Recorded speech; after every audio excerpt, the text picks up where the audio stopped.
Part 1. You will hear a woman asking a shop assistant about DVD players. You now have 30 seconds to read questions 1 to 4.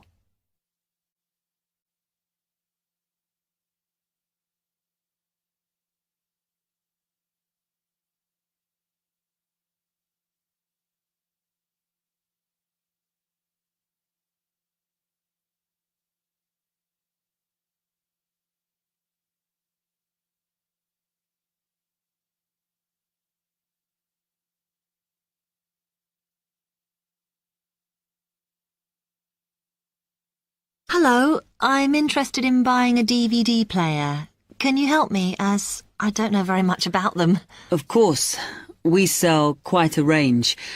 Actually, we're doing a customer survey at the moment, so I wonder if I could fill in this form about you, and that will actually help me to advise you on the best DVD player for you.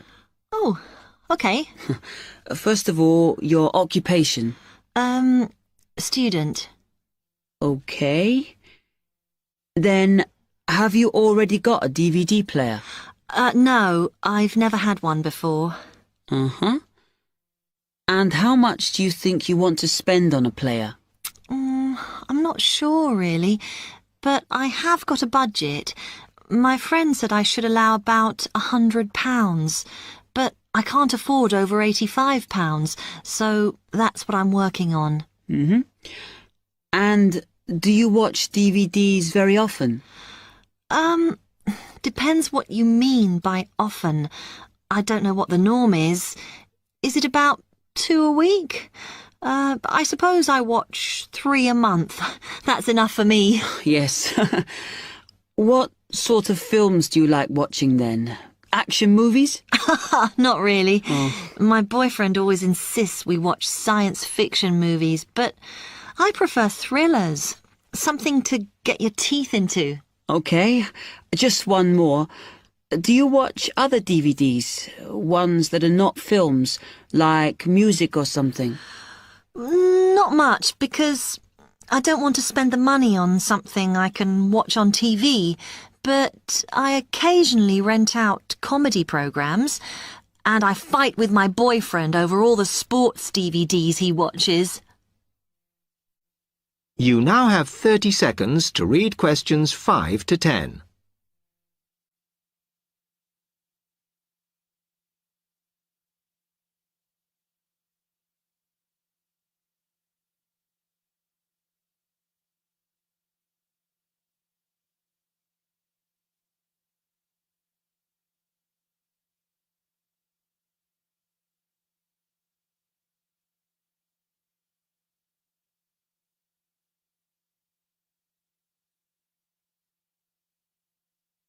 Okay, let me explain a bit to you about the DVD players that are in your price range. First, there's the DB30, which has only got basic features, but it is a bargain at £69. Now, all the DVDs come with an after-sales service that starts when the guarantee runs out. As it's so cheap, the DB30 comes with a limited after-sales service, as it only includes parts.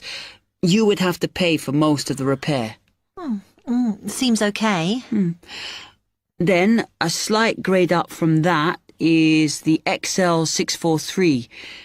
This comes with an additional feature in that it has an extra button allowing you to record. That's quite useful. Oh, yes. That would mean spending less on DVDs to watch. Yes, so you'd make the extra money back on it that it costs. Let me see how much it is. Yes, that one's actually reduced at the moment from £79 to £71.99. Oh. I think it's worth the extra myself. And is that the same level of after-sales service as the other one? Well, you get a bit more for your money because what we're offering is a discount on labour. So you don't pay the full price if you have to call an engineer out. I see. Then the last one is this Tri-X24. It's a very good player, and you can use it to listen to your CDs as well as watch DVDs. It looks nice, but I bet it's expensive. No, it's not top of the range. Let's see. Yes, it's £94. But what you have to remember is that that includes insurance, so you don't have to pay extra for that. And it comes with a guarantee that's valid for 3 years, as opposed to the usual one. What do you think? Maybe.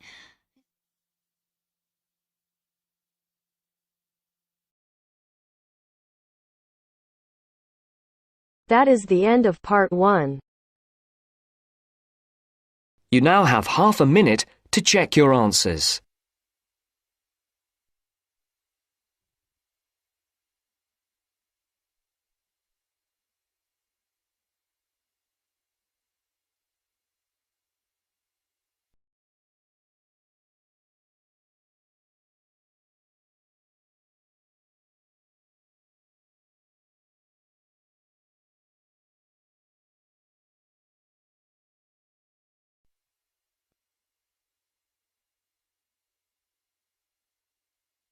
Now turns to part 2.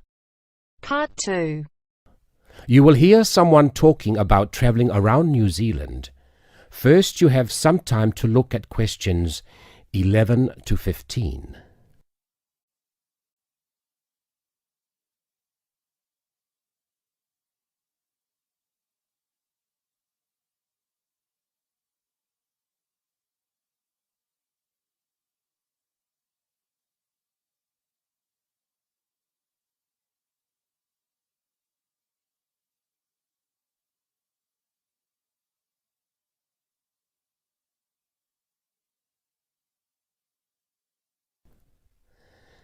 Now listen and answer questions 11 to 15.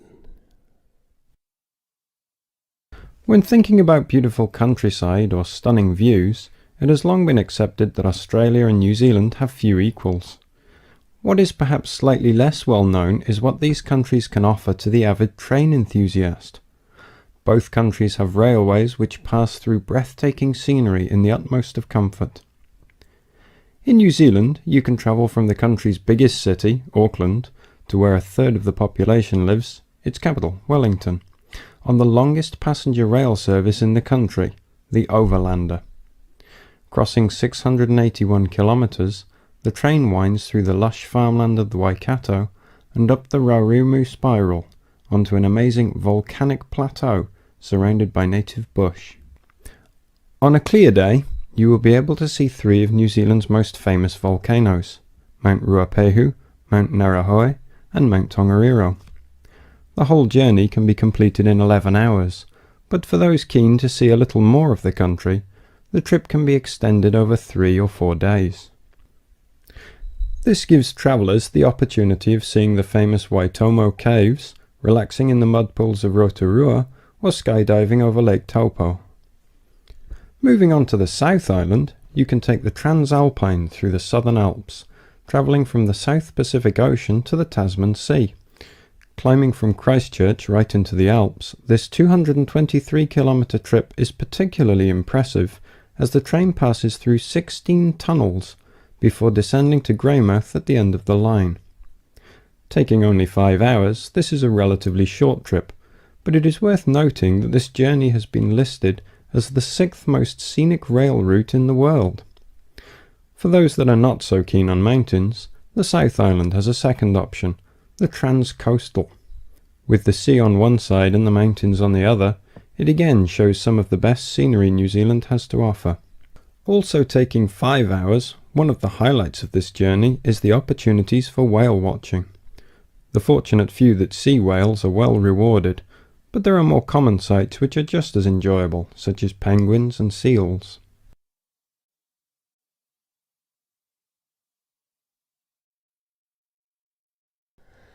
Before you hear the rest of the recording, you have some time to look at questions 16 to 20.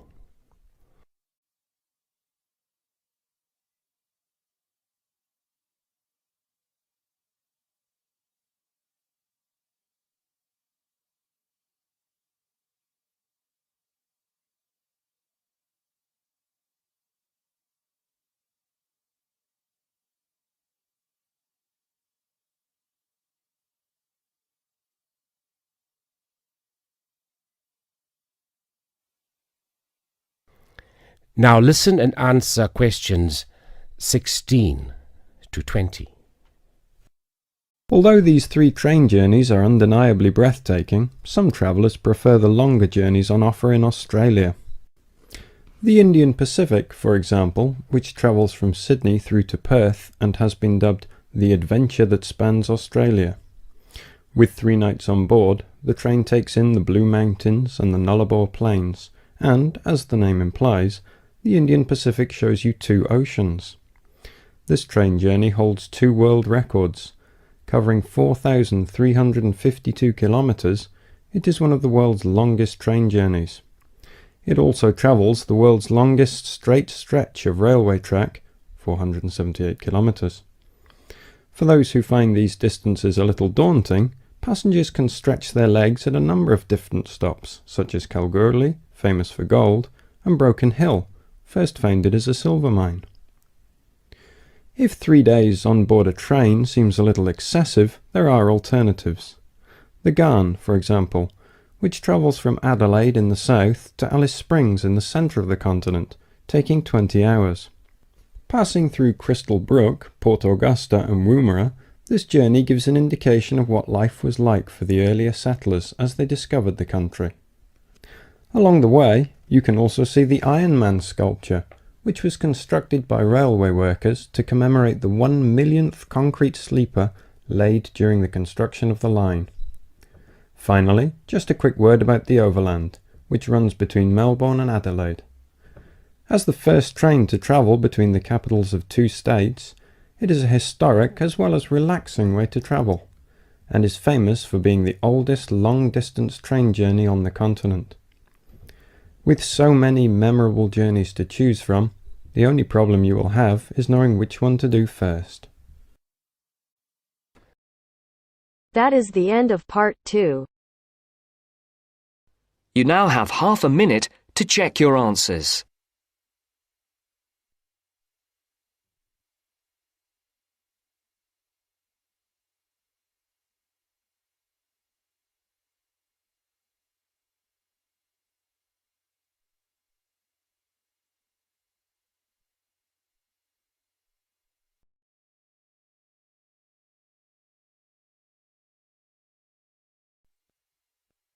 Now turns to part 3. Part 3. You will hear a student, Penny, talking to 2 friends, Ray and Louise, about a television competition Ray has entered called Travel Documentary. Before you hear the conversation, you have some time to look at questions 21 to 26.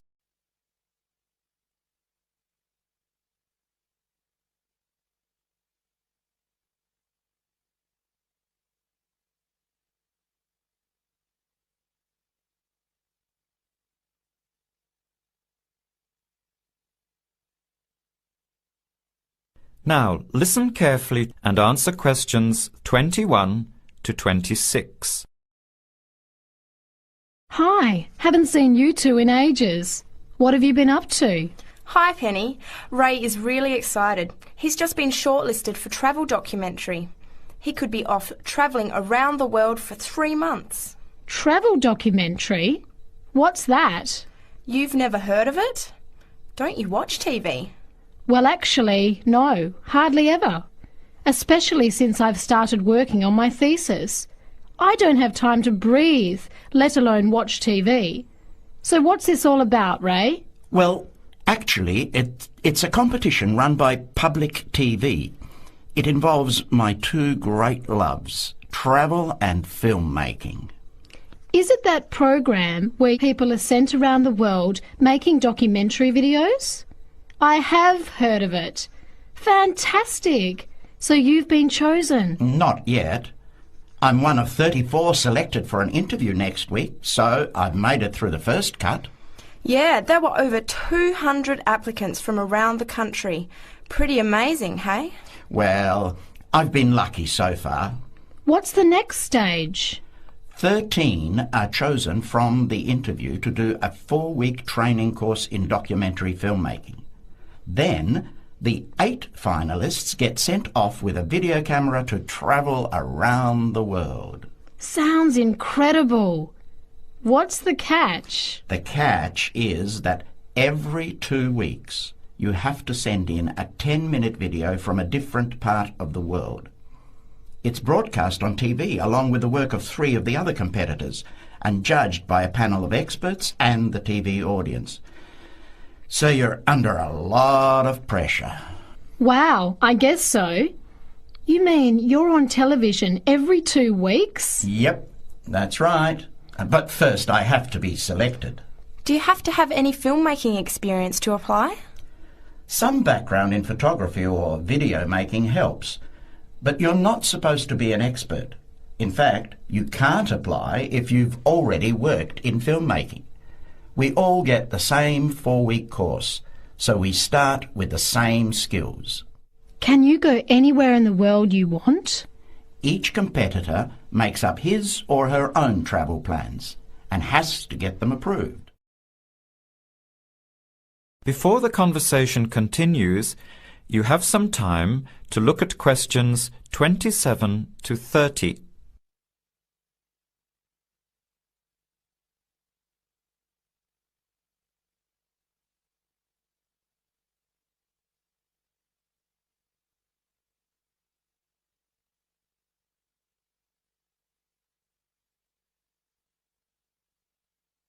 Now, as the conversation continues, answer questions 27 to 30.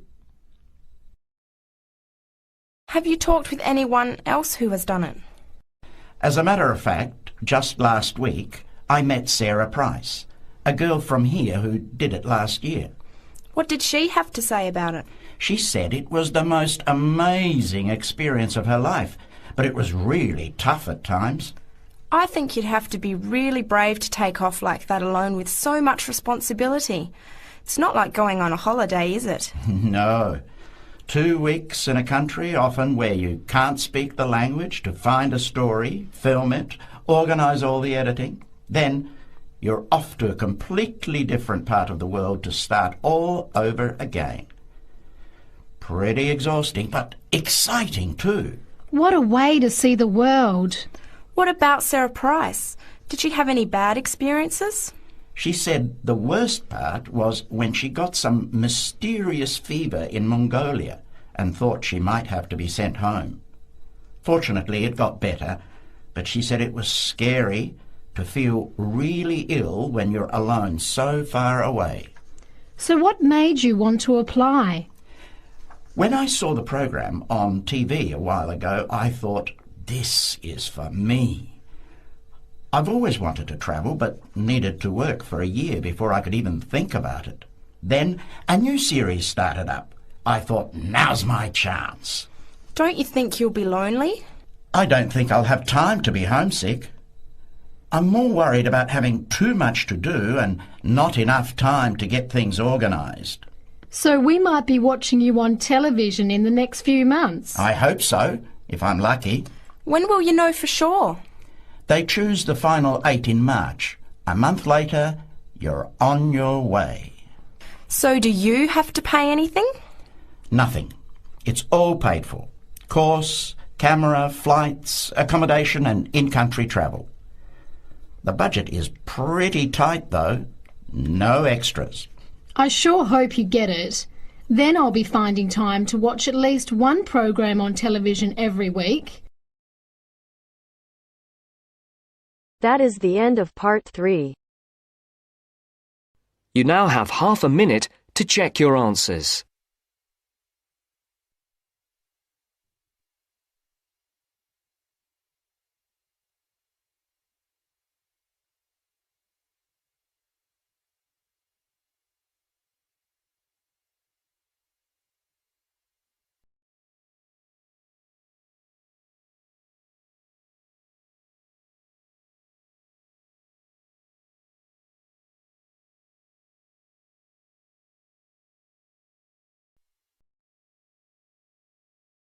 Now turns to part 4. Part 4. You will hear a tutor giving some business students instructions about a finance project.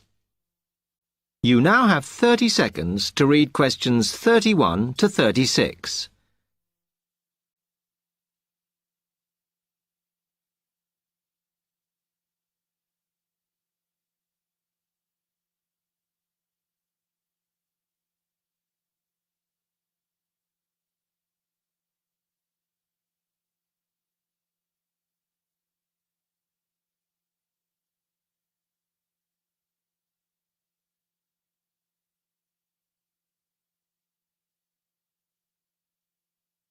Okay, can you quieten down, please?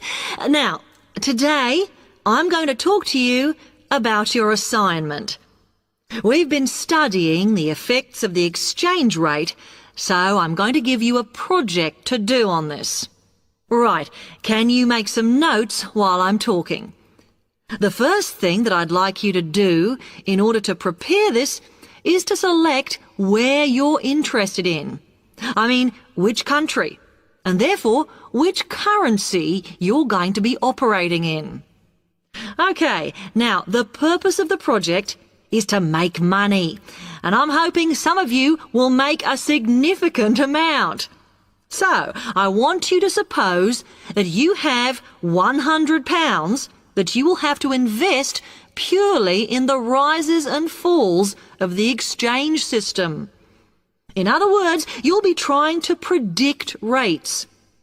This is a project that you'll be doing together, but before you work together, you'll have to go off and research what you need to know about the economy of that country and how well it's doing or is expected to do in the near future. You could all make up a little information sheet with your notes on, clearly legible, because then I want you to get together, we can do that next week, and to go round and read about each other's countries. When you see how well or badly each country is doing, I want you to decide what your exchange rate is going to be against all the other currencies. After that is all sorted, what you're going to do is go round the other students and attempt to sell your money to the others. Remember, this will depend on the success of your country's economy and the rate you fixed for your currency. Now, you're not allowed to just swap currencies with each other, but you may wish to buy from the other countries. But you must do a proper transaction. All the way through this, you must keep your accounts properly for each transaction.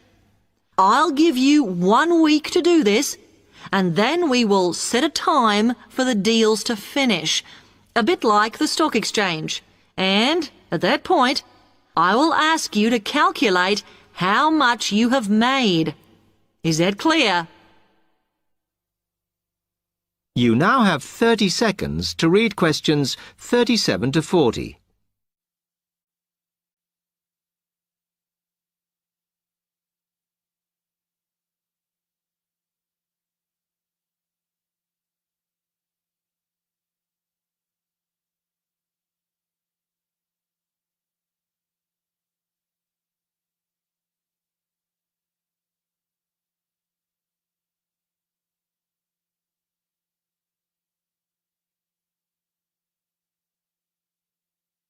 Okay, now before you begin that, there are a few things I want you to read up on to prepare. You need to look at the economies of the UK's main trading partners. I don't mean all of them, because that would be over 80, but just the 29 principal ones. There are summaries in the last 3 books on the book list I've given you. And so that you can practice applying the criteria on assessment I gave you, I'd then like you to focus just on one sector across all the countries. The most common one across every country is farming. But as much agricultural produce is for domestic consumption, I'd like you to look at manufacturing. Then I would like you to do a detailed investigation of one particular aspect. I was going to give you a choice, But I think, as we've just started the course, it's better if we all look at the same thing, and then we can discuss it in the seminars. So the thing I'd like you all to look at is fluctuations in import prices. Now, you need to do all that before you start the project, as it will help you assess the economies of the countries you'll be representing in the project. Don't worry, you've got plenty of time. Exam week is December the 8th. Then it's the holidays until January the 6th, so I don't need the project in till February the 5th. Is that okay? Now, any questions on this? Because it... That is the end of part 4.